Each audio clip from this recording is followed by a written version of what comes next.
Meus irmãos, chegamos agora ao quinto episódio da série de mensagens no Evangelho de Marcos.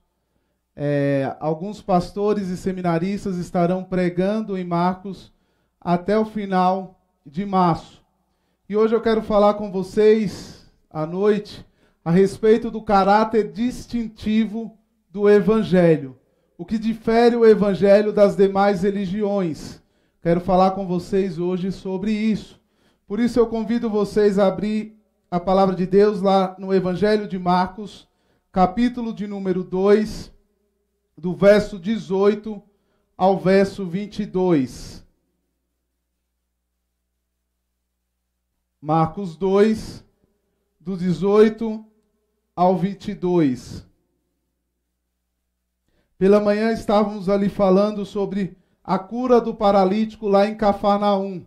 E hoje nós vamos falar um pouco sobre esse caráter distintivo do Evangelho e também um pouco sobre o jejum que será citado no texto de hoje. Diz assim a partir do verso 18: Os discípulos de João e os fariseus estavam jejuando. Algumas pessoas vieram a Jesus e lhe perguntaram: por que os discípulos de João e dos fariseus jejuam, mas os teus não? Jesus respondeu: como podem os convidados do noivo jejuar enquanto está com eles? Não podem enquanto o tem consigo. Mas virão dias quando o noivo lhes será tirado, e nesse tempo jejuarão. Ninguém põe remendo de pano novo em roupa velha, pois o remendo forçará a roupa, tornando pior o rasgo. E ninguém põe vinho novo em vasilha de couro velha. Se o fizer, o vinho rebentará a vasilha, e tanto o vinho quanto a vasilha se estragarão. Ao contrário, põe-se vinho novo em vasilha de couro novo. Senhor nosso Deus, nosso Pai, nós te agradecemos pela tua palavra que é viva e é eficaz. Fala conosco, Senhor, nesta noite, através da tua palavra. Abre os nossos corações, nos dá entendimento da tua palavra, Senhor. Que o Senhor venha me usar da maneira que o Senhor quer. Que eu venha diminuir para que o Senhor cresça. Tenha misericórdia da minha vida durante a exposição desta palavra, Senhor. Que é viva, que é a palavra de um Deus vivo, Senhor. Fala conosco. É isso que eu te peço. No nome de Jesus. Amém e amém. Meus irmãos, o Evangelho de Jesus Cristo, ele é único, ele é incomparável, ele é exclusivo. Ele não pode coexistir com qualquer sistema religioso alternativo. A exclusividade do Evangelho vai contra a mentalidade da cultura atual dos nossos dias. Dessa diversidade, desse relativismo. Nós vivemos hoje num mundo que vai dizer que existem várias verdades. Não importa qual seja a sua verdade. Existe a sua verdade, existe a verdade de fulano, existe a minha verdade. Esse é o mundo em que nós vivemos. Porém, nós aprendemos que somente o cristianismo é verdadeiro e todas as demais religiões são falsas. Onde a sociedade ela é ambígua, a Escritura ela é absoluta. A Bíblia é clara que há somente um Deus e uma forma de salvação. O próprio Jesus declarou em João 14,6: Eu sou o caminho, a verdade e a vida. Ninguém vem ao Pai a não ser por mim. Então existem muitos outros textos bíblicos que mostram essa singularidade, essa exclusividade do Evangelho. Porém, hoje nós vamos trabalhar com um texto que foi lido aqui em Marcos 2, do versículo 18 ao versículo 22. E esses versos nos mostram que o Evangelho é único, especialmente contra o sistema farisaico do judaísmo, mas também contra todos os outros sistemas das falsas religiões. E até mesmo contra outros falsos ensinamentos dentro dos nossos meios evangélicos. Pasmem, existe isso. Infelizmente. E no contexto dos evangelhos, observamos ao longo das leituras essa forte oposição que os fariseus faziam a Jesus. Porque eles defendiam ali uma religião de separação externa. Uma religião de santidade superficial. Trazendo uma ideia de nunca se associar com pessoas que eles consideravam pecadores, porque somente eles eram santos. Existe também no nosso meio, dentro do cristianismo, algumas igrejas que são exclusivistas, que acham que somente os membros daquela igreja serão salvos.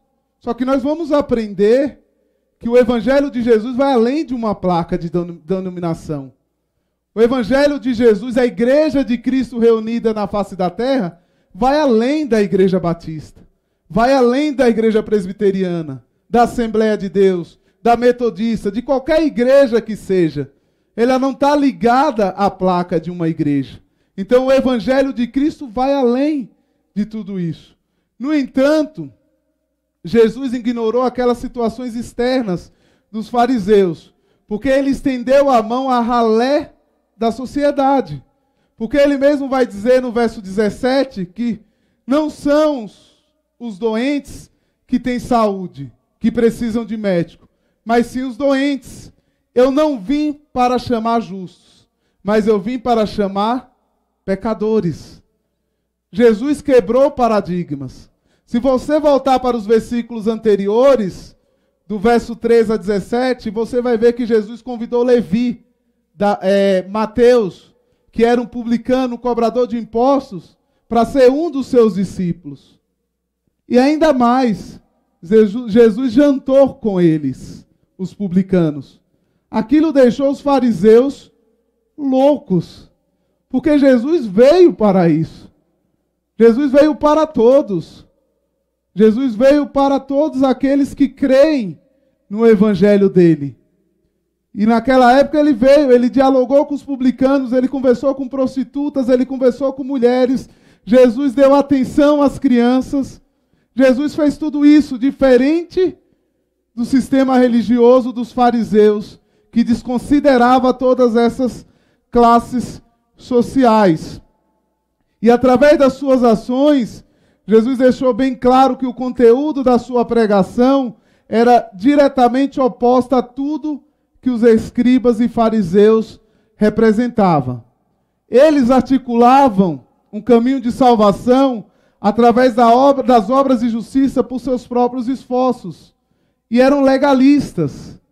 O Evangelho de Jesus é focado numa graça divina para todos aqueles que nele crê. A maior diferença do Evangelho, do cristianismo, é que é Jesus, que é Deus que faz pelo homem. Nas demais religiões, o homem precisa fazer algo para o seu Deus. No cristianismo, não. Porque nós não temos possibilidade de fazer nada para Deus. Porque nós somos pecadores. Porque nós somos miseráveis. Porque nós somos mal em nossa essência. Porque nós merecemos a condenação eterna. Não temos condições alguma de fazer algo para Deus. Por isso que a salvação é pela graça por meio da fé. Por meio da fé. Ninguém pode fazer nada porque não há um justo sequer.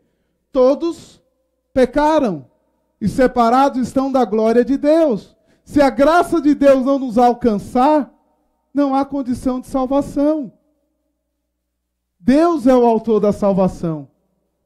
A obra da salvação pertence a Deus do início ao fim. E o homem é somente passivo. Essa é a maior diferença do cristianismo em relação a outras religiões. Que você precisa fazer algo para que você tenha ali a salvação. E diante do texto lido, nós vamos aprender algumas lições a respeito do verdadeiro evangelho, que é a oposição ao legalismo religioso. Em primeiro lugar, nós aprendemos que o evangelho de Jesus é um evangelho de alegria. A religião judaica havia transformado a vida num fardo pesado, trazendo ali tristeza e opressão. Não muito diferente do que encontramos, por exemplo, em algumas igrejas evangélicas nos nossos dias. Vemos por aí muitas pregações, por exemplo, colocando fardo quando vai se falar de usos e costumes. Há igrejas por aí, por exemplo, que a mulher não pode vestir uma calça, cortar o cabelo, e por aí vai porque é pecado. Só que a Bíblia não vai condenar isso. É claro que a Bíblia vai falar de um vestir-se com decência. Tanto mulheres como homens devem ter decência ao se vestir. Não dá para ficar por aí sem camisa nas redes sociais. Não dá para usar uma roupa aqui e fora daqui, nas redes sociais por aí, usar qualquer tipo de roupa, mostrando o corpo inteiro praticamente. Não dá. Nesse sentido, não dá. Mas a Bíblia não diz se você pode usar tal roupa ou não. Ela diz que você deve ter decência ao se vestir, ao que você faz. Esse é o nosso cristianismo. A Bíblia não fica impondo regras externas. É claro que não dá para seguir Jesus de qualquer maneira. Mas ela vai falar de uma consciência, de viver de uma maneira que se você vai fazer o seu irmão pecar, você não pode fazer determinada coisa. Não são meu corpo, minhas regras. A gente não vive o cristianismo da maneira que a gente quer. Não, é da maneira que Deus quer que nós vivamos. Esse é o cristianismo. Se prega por aí, por exemplo, a ideia de que se você deixar a sua igreja e ir para outra, você será amaldiçoado. Nós recebemos um irmão recentemente que o pastor amaldiçoou por ele sair da igreja. Meu irmão, a igreja de Cristo está espalhada pela face da terra. Seja em São Caetano, seja na Amazonas, seja na Bahia, essa é a igreja de Cristo. Se você é bênção na PIB de São Caetano, você será bênção em outra igreja. E vice-versa. Existe por aí, por exemplo, alguns pastores que amaldiçoam pessoas que entregam cargos. Colocam peso no cristianismo. E às vezes há momento de se descansar. Às vezes há momento de deixar algum cargo da igreja. Abrir mão de um ou de outro. Isso não tem nada de errado. Mas se coloca um fardo nessas coisas. É o legalismo, se colocando fardo em coisas que não existem. E aqui no texto específico, os discípulos de João e os fariseus ficaram escandalizados com os discípulos de Jesus. Os fariseus jejuavam para mostrar a sua falsa piedade. Os discípulos de João, de fato, para mostrar a sua tristeza. Só que aqui no contexto, os discípulos de Jesus não estavam jejuando.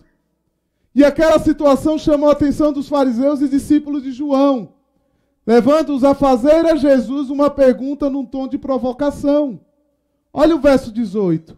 Os discípulos de João e os fariseus estavam jejuando. Algumas pessoas vieram a Jesus e lhe perguntaram: por que os discípulos de João e os fariseus jejuam, mas os teus não? Existe no nosso meio dois extremos. Um grupo que faz jejum por qualquer coisa, está fazendo jejum. Existe até um outro grupo que desconsidera o jejum. Não faz nenhum jejum. Porém, nós temos que entender que o jejum é bíblico. Que o jejum faz parte da vida cristã. Jesus ele não veio para abolir o jejum. Porém, existem algumas considerações a serem feitas. O jejum é um ritual de abstenção de alimentos ou bebidas por um período pré-determinado, praticado na Bíblia principalmente como um meio de luto, um meio de arrependimento de pecados, nesse sentido. E esse jejum ocorreu com frequência no Antigo Testamento, a resposta de sofrimento ou desastre.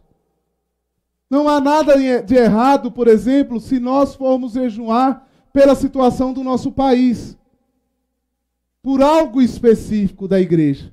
Você vai ver ao longo da história que a igreja jejuou.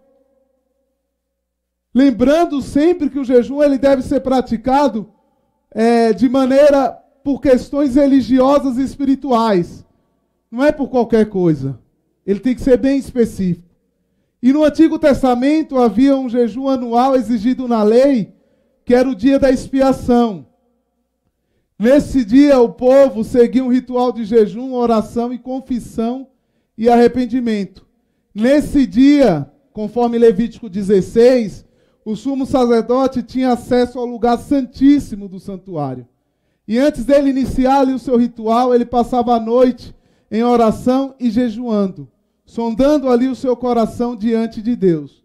Isso era necessário, pois ele se depararia com a Shekinah, a manifestação pura e luminosa da glória de Deus sobre ali o propiciatório da Arca da Aliança, que continha ali os 10 mandamentos. Então o povo jejuava no Antigo Testamento. O problema é que os fariseus e escribas acrescentaram à lei de Deus a tradição dos homens e impuseram outras práticas ao jejum. Um fariseu jejuava 2 vezes por semana. Só que eles jejuavam para serem vistos pelos homens e para atraírem a atenção de Deus. Eles eram hipócritas. E muitos dos nossos dias, infelizmente, fazem jejum e ainda saem por aí dizendo que estão jejuando.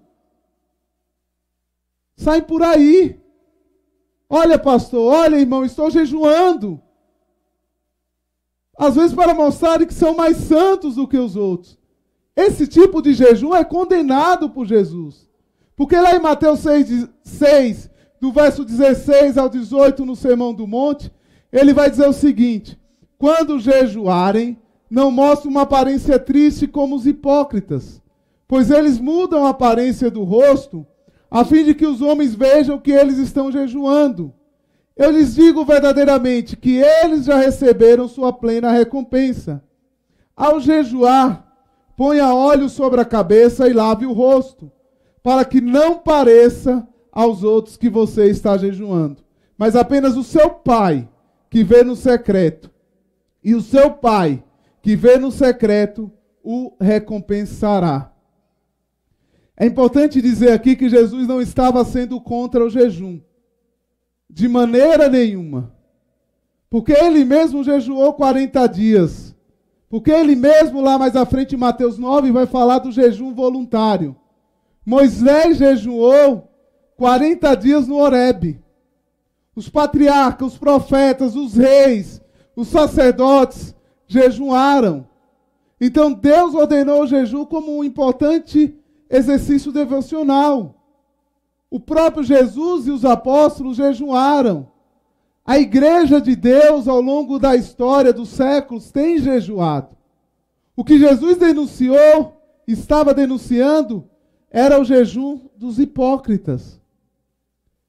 Meus irmãos, nesse mundo caído, nesse mundo egoísta, nesse mundo consumista, nesse mundo egocêntrico, nesse mundo que as pessoas olham somente para si, nós devemos voltar à prática do jejum, da consagração, de nós separarmos um tempo para Deus. O brasileiro vai gastar em média 9 horas por dia na internet. Muitas desse tempo fazendo coisas inúteis. Inúteis. Nós somos o povo que mais consome internet no mundo. Então, nós temos tempo para Deus. O problema é que muitas vezes nós colocamos as nossas vontades, os nossos desejos, à frente da vontade de Deus. Esse é o nosso problema. Nós arrumamos tempo para tudo. Para tudo. Mas nós muitas vezes deixamos de dedicar tempo ao Senhor. E o jejum é uma prática importante porque o jejum nos humilha. O jejum, ele nos quebranta. O jejum, ele prepara o nosso coração para nos achegarmos a Deus. Fique sem comer e você verá a sensação de fraqueza, de impotência. É isso que o jejum faz conosco. O jejum mostra que nós somos totalmente dependentes de Deus. Nós precisamos do alimento espiritual. E esse versículo, por exemplo, vai nos chamar a atenção também para a nossa religiosidade. Cuidado se você tem praticado o jejum e tem agido como os fariseus. Cuidado se você tem tido uma vida de oração e tem falado muitas vezes para as pessoas: quando eu oro, as coisas acontecem. Eu sou uma pessoa de oração. Eu sou uma pessoa que entrego esmolas. Eu sou uma pessoa que dou ofertas. Cuidado, que Jesus condena esse tipo de coisa. Porque a gente não deve fazer isso para mostrar aos outros. Não. Você não deve fazer muitas vezes isso, ofertar, jejuar, muitas vezes para querer algo em troca de Deus, para bajular Jesus. A gente tem que tomar muito cuidado com isso. Sabe, meus irmãos, Jesus, o nosso Deus, não precisa da nossa oferta. Deus não precisa dos nossos dons. Ele não precisa. A obra dele vai continuar sem mim, sem vocês. Saibam disso. Cuidado se você tem dito por aí que se você sair de determinado cargo da igreja, a igreja de Cristo não vai andar. Quem você pensa que é? Cuidado quando nós nos achamos autossuficientes. Porque Deus não precisa de nós. A obra é dele. Nós somos apenas instrumento na mão dele. Se eu e você não ofertar, outro vai ofertar. Se eu e você não pregar, outro vai pregar. A igreja existe há mais de 2000 anos. E passou por perseguições bem piores do que as de hoje. Mas ela continua de pé. Porque ela pertence a Jesus Cristo. Então cuidado se você tem feito coisas para bajular Jesus. A nossa oração é em secreto. É isso que Jesus nos fala lá no Sermão do Monte.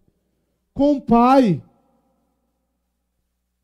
Cuidado com essa questão religiosa, cuidado com esse legalismo. Cuidado, por exemplo, ao achar que Deus só vai te escutar se você for ao monte orar. Cuidado, bobagem. Não estou dizendo que aqui não seja necessário, às vezes se você quiser não tem problema.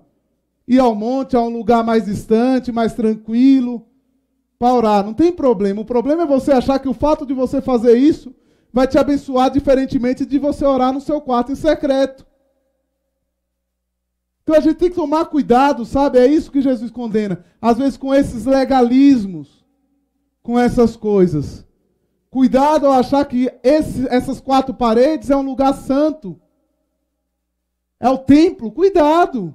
Não faz diferença nenhuma se nós fazemos o nosso culto aqui ou se nós fazemos o nosso culto no estacionamento da igreja.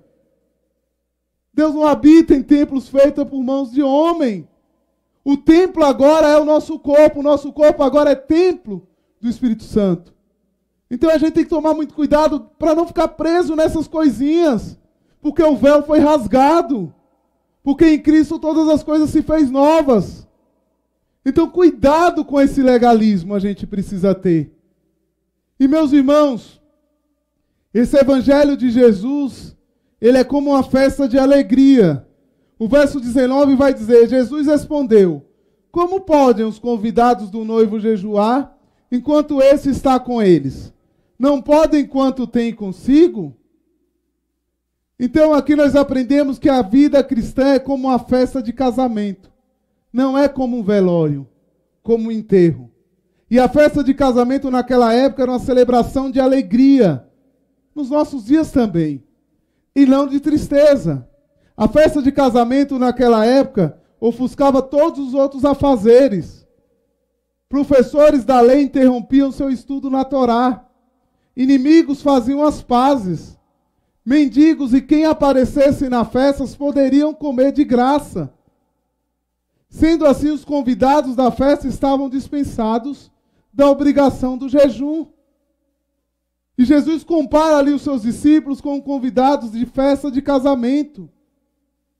Porque a vida do cristão é uma vida alegre. É como um casamento com Cristo. E nós estamos comprometidos com Ele desde o dia que nós o recebemos como nosso único e suficiente Salvador. E a igreja de Cristo, ela não é apenas um grupo de amigos do noivo. A igreja é a própria noiva. Olha o meu privilégio, olha o seu privilégio, nós somos noiva. A vida que Jesus oferece é uma vida de alegria e não de tristeza. É de libertação, é de purificação, é de salvação para o perdido. Por isso os discípulos de Jesus não estavam jejuando, porque o noivo estava presente. Então não haveria momento de lamento, de tristeza. Porém, algo mais precisava ser dito ali naquele momento. Versículo 20 vai dizer: mas virão dias quando o noivo lhe será tirado, e nesse tempo jejuarão. Essa é uma predição antecipada da morte de Cristo na cruz. A predição de que o noivo, Cristo, será tirado também encontrada nos evangelhos de Mateus e Lucas. E lembra muito a passagem de Isaías 53:8, que vai dizer que com julgamento opressivo ele foi levado.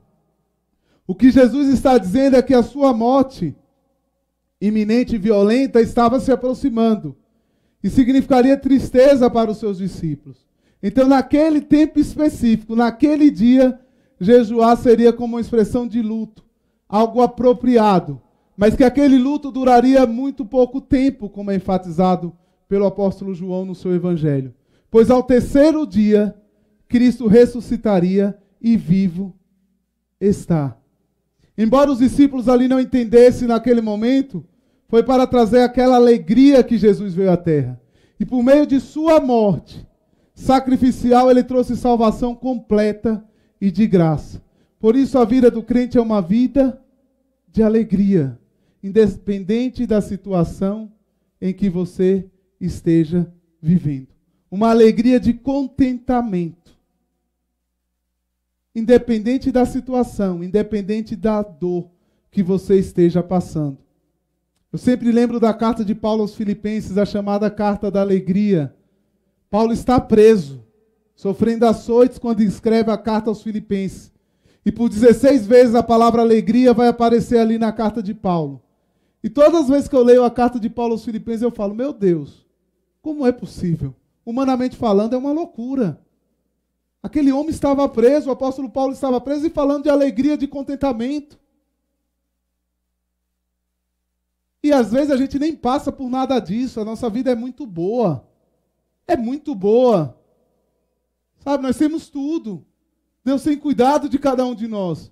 Mas nós reclamamos demais muitas vezes. Paulo ali preso estava alegre, porque Paulo tinha a plena certeza de contentamento em Jesus Cristo. Por isso que ele vai dizer, eu tudo posso naquele que me fortalece. Lá em Filipenses 4.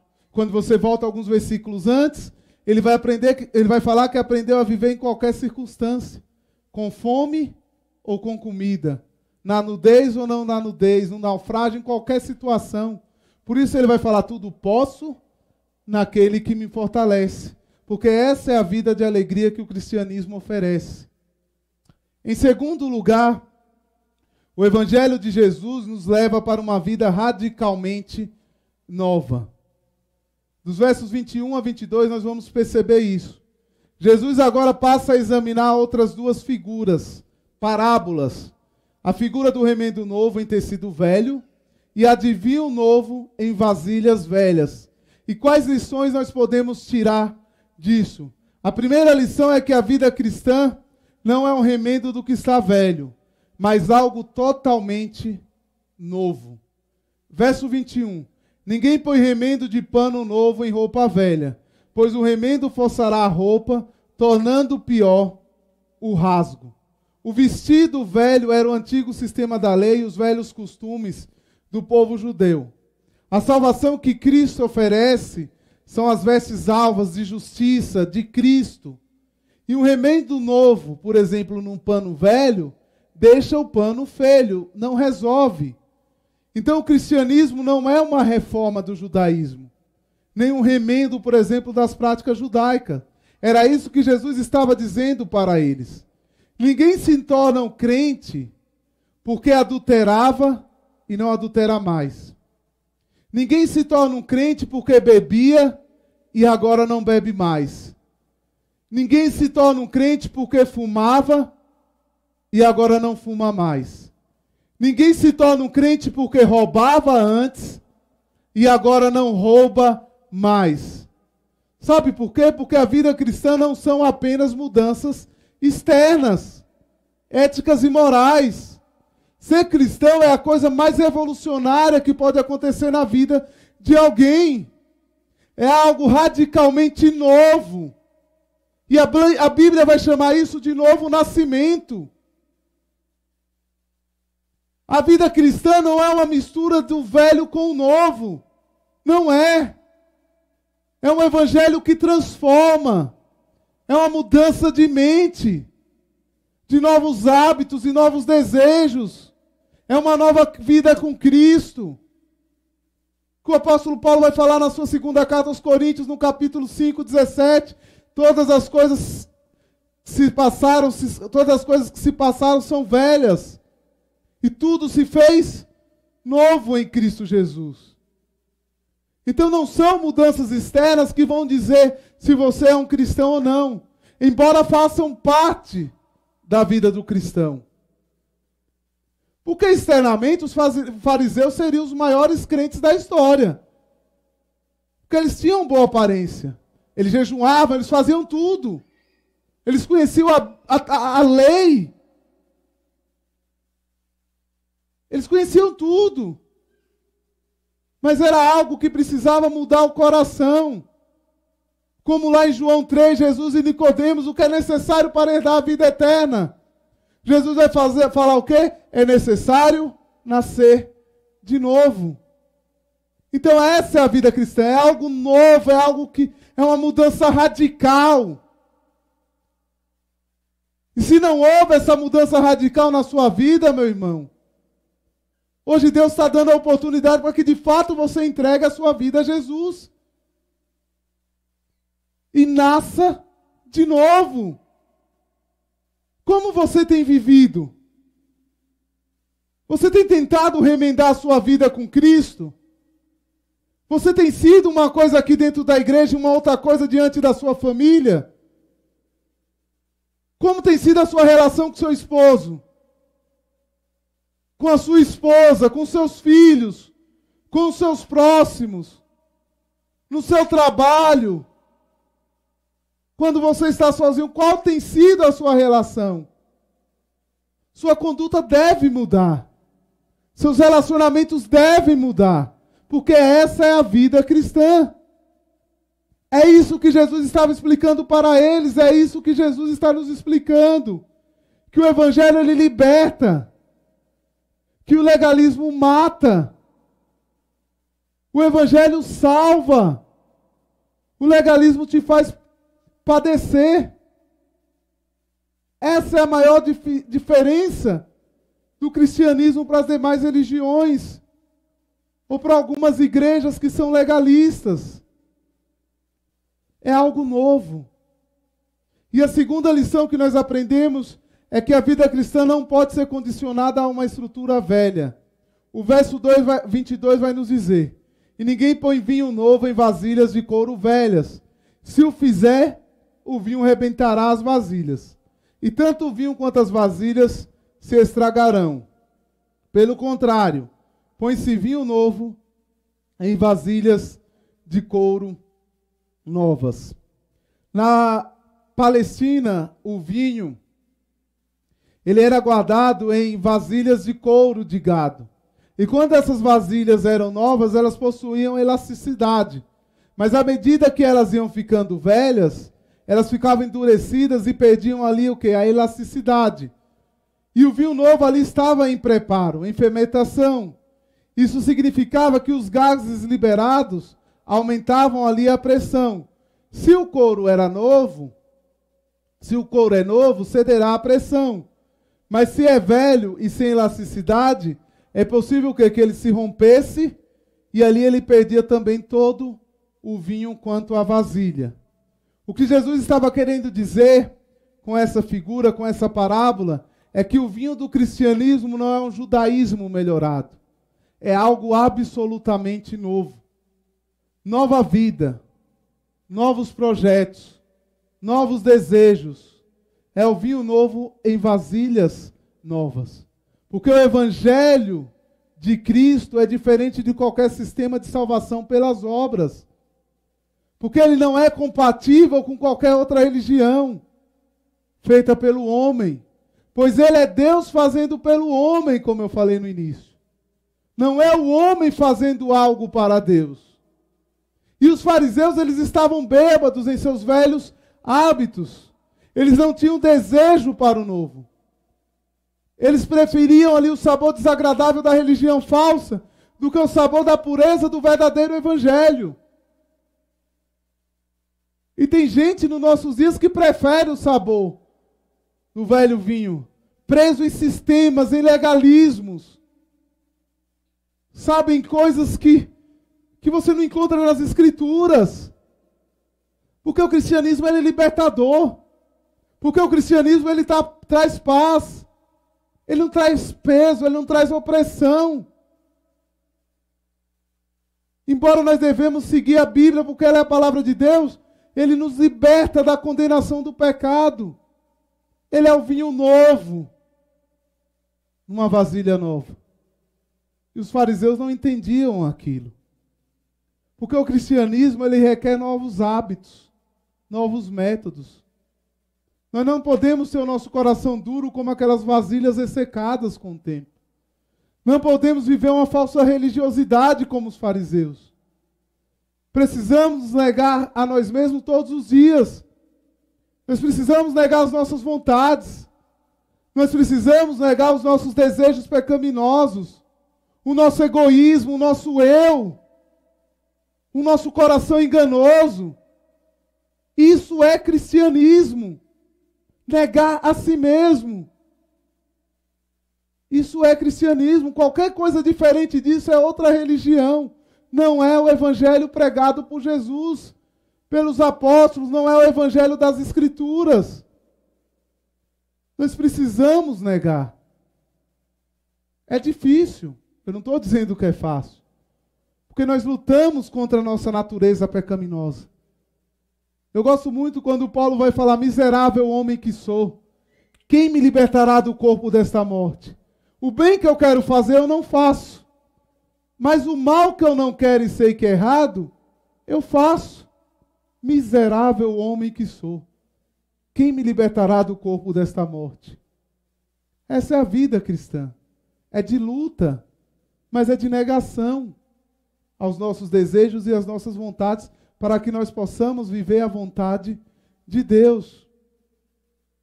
Eu quero te pedir, meu irmão, nesta noite, que você abaixe a sua cabeça e que a gente reflita em tudo que foi falado aqui hoje. E que você responda para você mesmo, diante de Deus. Como você tem vivido? O que você tem preferido? O verdadeiro evangelho ou o legalismo da religião? Você tem sido apenas um religioso? Se sim, Deus está te chamando nesta noite para o arrependimento. Confessa a Ele seus pecados. Receba dele o perdão e volte a viver a alegria da salvação. Pensa em tudo isso. Ele está de braços abertos para nos perdoar. Independente do que você tenha feito, se você confessar o seu pecado diante de Deus, Ele perdoa por meio de Cristo Jesus. Eu finalizo com mais algumas considerações. Eu não sei como você tem vivido o seu casamento. Às vezes você tem dito que não tem mais jeito, não tem mais condições, não há mais esperança. Mas hoje Deus está te falando: jejue pelo seu casamento. Consagre o seu casamento. Ore a Deus pelo seu casamento. Jejue pela sua família. Pelo seu filho que está desviado, pela sua filha. Jejue. Você está numa crise financeira que talvez você olhe e não tenha jeito. Jejue. Consagre ao Senhor. Você tem lutado contra alguma doença que você diz que não tem jeito, que já está desenganado pelos médicos? Jejue. Você tem sempre pecado naquela mesma situação. Sabe aquele pecado que você não consegue se livrar e que todo dia você cai nele? Saiba que pelas suas próprias forças você não conseguirá se libertar dele. Então jejue. Separe um tempo para Deus. Se consagre. Se humilhe diante de Deus. Fala, Senhor, não tem jeito, eu não consigo largar esse vício. Eu não consigo largar esse pecado. Eu não consigo, sempre eu caio nele. Eu não sei mais o que fazer, jejue. Se humilhe diante de Deus. Porque Ele pode perdoar pecados. Porque Ele pode te libertar do vício. Jejue. O jejum mostra a nossa dependência de Deus. Mostra que nós somos pecadores ilimitados e precisamos de um Deus. E o resultado, meus irmãos, do jejum, da consagração, da oração, às vezes não será o que você quer. Às vezes você vai jejuar e a resposta não vai vir da maneira que você quer. Mas tenha certeza de uma coisa, você ficará mais próximo de Deus. Quando você jejua, quando você se consagra, quando você separa um tempo maior de oração para Deus, você se aproxima mais de Deus. Independente da resposta de Deus, saiba que a vontade dele é boa, perfeita e agradável. Ele vai dar paz ao teu coração. Então está difícil? As lutas têm chegado até você? Jejue, se consagre, entregue a sua vida ao Senhor, entregue os seus problemas ao Senhor. Eu quero orar com vocês. Senhor nosso Deus, Senhor nosso Pai, estamos aqui diante de Ti pedindo graça, pedindo misericórdia, sabendo, Senhor, que nós somos pecadores, sabendo que nós erramos sempre diante de Ti, sabendo que muitas vezes nós somos egoístas, nós somos idólatras, nós confiamos no nosso eu, sabendo que nós somos seres pecadores, miseráveis, sabendo diante de Ti que nós não temos condições para resolver situações. Mas nós estamos diante de Ti de maneira humilde, pedindo que o Senhor tenha misericórdia das nossas vidas, pedindo que o Senhor cure aqueles que precisam da cura, ó Deus, porque nós cremos num Deus de milagres, pedindo que o Senhor restaure casamentos nesta noite, que o Senhor restaure relacionamentos, que haja perdão na família, que haja perdão no meio da sua igreja, entre amigos, Senhor. Que o Senhor venha libertar de vícios, da bebida, do cigarro, do pecado, qualquer um que seja, ó Deus. Tem misericórdia das nossas vidas, ó Deus. Que nós venhamos ter um coração íntegro, um coração quebrantado como o rei Davi. Tem misericórdia, Senhor, das nossas vidas. Nos ajuda em nossas fraquezas, ó Deus. Nos ajuda, Senhor. Nos perdoa, ó Deus. Ajuda meus irmãos nesse momento que estão confessando pecados, que estão pedindo por algo específico, ó Deus. Nós cremos no poder do Senhor. Nós cremos que o Senhor é um Deus soberano, que é um Deus que pode todas as coisas. Nós cremos no Deus do impossível. Tem misericórdia da tua igreja, ó Deus. Tem misericórdia da igreja brasileira. Que nós venhamos ser uma igreja que pregue a verdade, que não negocie valores. Que o Senhor levante do nosso meio homens e mulheres de Deus, excelentes maridos, excelentes esposas, pastores, missionários, médicos, advogados, qualquer profissão que seja, que te glorifique, ó Deus. Cidadãos melhores, mas não só com aparência exterior, transforma cada vez mais o nosso interior, ó Deus. Tem misericórdia, ó Deus, das nossas vidas. Nos perdoa, Senhor. Tem misericórdia da nossa negligência quando nós deixamos de orar, quando nós deixamos de ler a Tua palavra, de meditar na Tua palavra. Tem misericórdia, ó Deus. Nós precisamos de Ti, ó Deus. Nós estamos aqui com o coração quebrantado, pedindo-te, suplicando, tem misericórdia das nossas vidas. Olha para cada um de nós. Transforma cada vez mais as nossas vidas.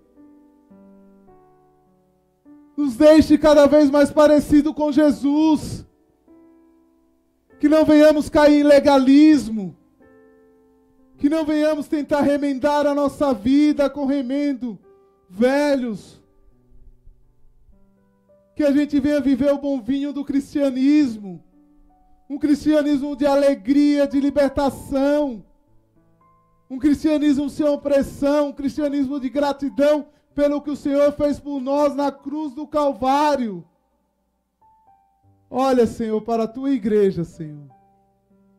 Crendo, Senhor, que independente da tua resposta, que a gente venha confiar e que a gente venha descansar, sabendo que o Senhor tem em nossas vidas aquilo que é bom, perfeito e agradável. Mesmo que a gente não venha entender hoje, mas o Senhor sabe como trabalhar.